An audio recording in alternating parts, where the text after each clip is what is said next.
it would be inspiring for people to know a lot of artists, actors, writers struggle, but you were really living on the edge for a while when you were starting out, meaning more or less squatting in places to kind of, because you couldn't make rent. Is that true? Yeah. I mean, I squatted for about, I think it was about 3.5 years. Good God. But, you know, and it might have been longer. I think I was in one place 3.5 years, and then I sort of squatted in a few other areas around London. So it was probably a bit longer than that. But it was a bit of a lifestyle thing as well. You know, I mean, I had a job, and, you know, I just wasn't, you know, clearly I wasn't in the industry at that point. I was working in Kilburn, actually, the most Irish place in London that I could possibly find, and I was working in a job centre, so I didn't earn very much, but I definitely earned enough for rent. It was kind of a bohemian choice, maybe. I think it was a bit of a bohemian choice. Like I arrived in London with like 90 quid, so I couldn't afford rent when I came over first, but then, you know, I got a job, but at that point I was, you know, just part of this this sort of lifestyle, I guess. Loads of Irish people, and you would sort of, there was a lot of we lived in a high-rise flat, and we occupied an apartment on the 18th floor that was furnished with stuff that we found on the street, and you know, it was kind of fun. I mean, when I stopped doing it, I squatted this sort of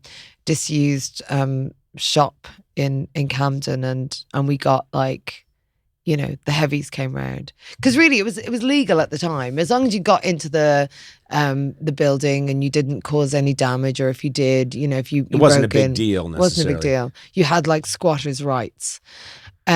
But then if you squatted a property that was private, and, you know, the landlord knew a few lads with baseball bats, then it wasn't great. So that's what happened. They kind of like rushed us. Please tell me you're staying at a hotel here in New York.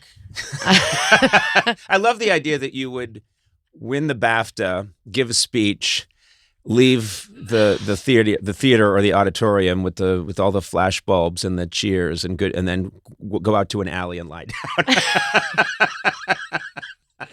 No, Old habits die hard. I have a home now, and yeah. Oh, I just wanted to determine that. That's good. I just was worried about you. Good. I do worry. You're such a, I'll use the word impeccable. I think your writing is impeccable. You're such a great, terrific writer. And I know I started as a writer and struggled with this transition into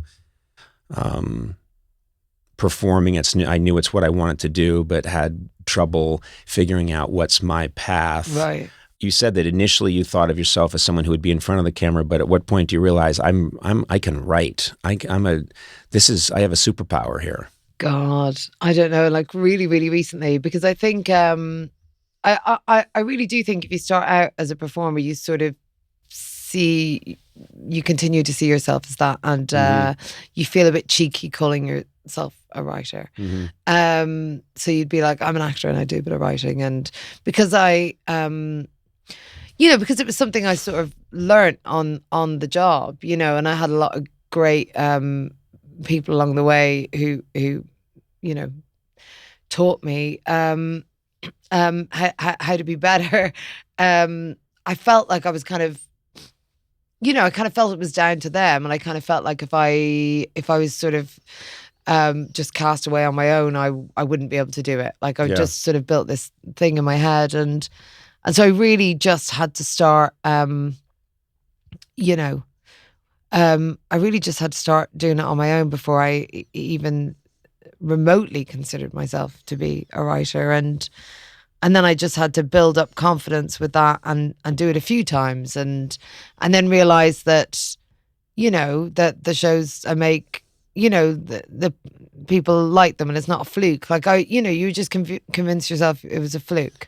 We said your initial show, you have the success, and then it's not followed up right away. Is that right? Oh yeah. With pulling, it's just, yeah. it was, which maybe rattles the confidence a little bit. Was I that think just a that was one-off? it. Was that just all I had in the tank? I absolutely thought that was a one-off, and I got really, really lucky with pulling because I mean, I started in sketch comedy, and there was kind of a team of us, and I really enjoyed that. But then once I started writing sitcom, once I started writing characters and narrative, I thought, well, no, this is everything. This is all I want to do now. Yeah. But I got really lucky with Dennis. We were really close friends at the time anyway, and we both had these really similar life experience and sort of take on the world. And but Dennis is probably a bona fide genius, and I kind of relied on him quite a lot. This is Dennis Kelly. Dennis Kelly, Yeah. who wrote Matilda, the musical, and Utopia, and Yeah, he's a brilliant fellow. He's absolutely brilliant. And so, well, and we couldn't have done it without each other, but Right. I did feel like I relied on him very heavily, and then we parted ways because we were he didn't want to be just writing for me for the rest of his life. Right. And he had stuff to do, and so I started out just trying to go it alone, and so I wrote loads of pilots, and just got on this